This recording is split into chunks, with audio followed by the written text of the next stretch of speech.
Hello everyone, আশা করি সকলেই ভালো আছো। একটার পর একটা চমক নিয়ে সেজে উঠেছে আমাদের কলকাতা শহর। তো আজ বেরিয়ে পড়েছি সেরমই একটা সুন্দর জায়গা এক্সপ্লোর করতে। আজ আমি যাচ্ছি ইন্ডিয়ার সেকেন্ড এয়ারক্রাফট মিউজিয়াম, যেটি রয়েছে নিউ টাউনে। বিশ্ব বাংলা বা নারকেল বাগান থেকে ওয়াকিং ডিস্টেন্সেই রয়েছে এই এয়ারক্রাফট মিউজিয়ামটি। বিশ্ব বাংলা গেট থেকে টাটা মেডিকেলের অপোজিট রাস্তাটা দিয়ে নিউ টাউন পুলিশ স্টেশনের দিকে যেতে মাঝপথেই পড়বে এই মিউজিয়ামটি। আমরা না জেনে প্রথমে উল্টো দিকের রাস্তায় চলে গেছিলাম, তো তারপর আমরা সিগন্যাল পার করে রাস্তার এপারে আসলাম।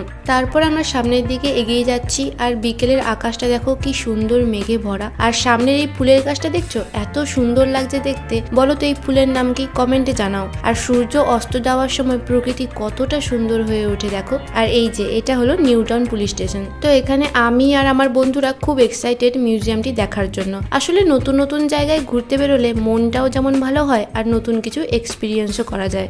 এই যে কথা বলতে বলতে পৌঁছে গেলাম এয়ারক্রাফট মিউজিয়ামে। এখানে পার পার্সন 30 টাকা করে নেয়, আর স্টুডেন্ট আই কার্ড দেখালে কিন্তু ফ্রিতেই ভেতরে যাওয়া যায়। টিকিটটা কিন্তু তোমরা সাথেই রাখবে, কারণ ভেতরে আবার রিচেকিং হয়। মিউজিয়ামের ভেতরে ঢুকলেই সাইডে এরম বসার জায়গা করা রয়েছে। এটি সকাল 11:30 থেকে রাত 8:30 পর্যন্ত খোলা থাকে। সোমবারে কিন্তু এই মিউজিয়ামটি বন্ধ থাকে। চলো এবার মিউজিয়ামটির ব্যাপারে একটু ডিটেলসে জানা যাক। এই যে দূরে দাঁড়িয়ে রয়েছে এয়ারক্রাফটটি, এটির নাম হলো টিউপোলেভ 142M। এটি বানিয়েছিল রাশিয়া, আর তারপর 1988 থেকে 2017 পর্যন্ত টোটাল 29 ইয়ার্স এটি সার্ভিস প্রোভাইড করেছে ইন্ডিয়ান নেভিতে। এবং এই সময়ের মধ্যে এটি 3টি ওয়ারে পার্টিসিপেট করেছিল। তার মধ্যে সব থেকে পপুলার হচ্ছে ইন্ডিয়া পাকিস্তানের কার্গিলের যুদ্ধটা। ইন্ডিয়ান নেভি 2020-তে ওয়েস্ট বেঙ্গল গভর্নমেন্টকে হ্যান্ড ওভার করে এই এয়ারক্রাফটটি, এবং চেন্নাই তামিলনাড়ু থেকে টোটাল 16টি পার্টে আমাদের কলকাতা শহরে আসে এটি, এবং কলকাতায় আসার পর এটাকে আবার রিঅ্যাসেম্বল করা হয়। আর এর দায়িত্বে ছিলেন কলকাতা মেট্রোপলিটন ডেভেলপমেন্ট অথরিটি। তো আফটার কমপ্লিশন এয়ারক্রাফটটিকে আবার হ্যান্ড ওভার করা হয় হিডকোকে। তারপর আমাদের মাননীয় মুখ্যমন্ত্রী 8ই জুন 2022 সালে এটিকে উদ্বোধন করেন। এটা প্রায় 2 একর জমি নিয়ে রয়েছে, এবং এই এয়ারক্রাফটটির লেন্থ হচ্ছে 53.07 মিটার।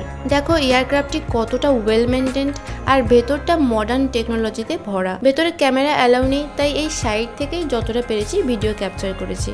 এই এয়ারক্রাফটটিতে টোটাল 10 জন ফ্লাই করে। তার মধ্যে একজন থাকে নেভিগেটর, 2 জন থাকে পাইলট এবং কো পাইলট, 2 জন থাকে ইনস্ট্রাক্টর, 4 জন থাকে অ্যাটাকার, যারা এয়ার স্ট্রাইক গুলোর সময় কোন দিক থেকে অ্যাটাক করতে হবে সেটা ডিসাইড করে এবং অ্যাটাক করে। আর পেছনে একজন থাকে যার কাজ হলো পেছনের দিক থেকে কোনো অ্যাটাক আসলে ওটাকে ডিসমিস করা। তারপর দেখো সন্ধে হয়ে যাওয়ায় লাইটগুলো জ্বলে উঠেছে।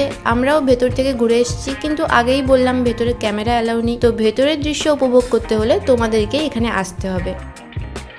দেখো চারপাশটা কত সুন্দর আলোয় ঝলমল করছে। আর এর পাশেই রয়েছে বাচ্চাদের খেলার জন্য ছোট পার্ক। এখানে এসে ছোট বড় সবাই কোয়ালিটি টাইম স্পেন্ড করতে পারবে।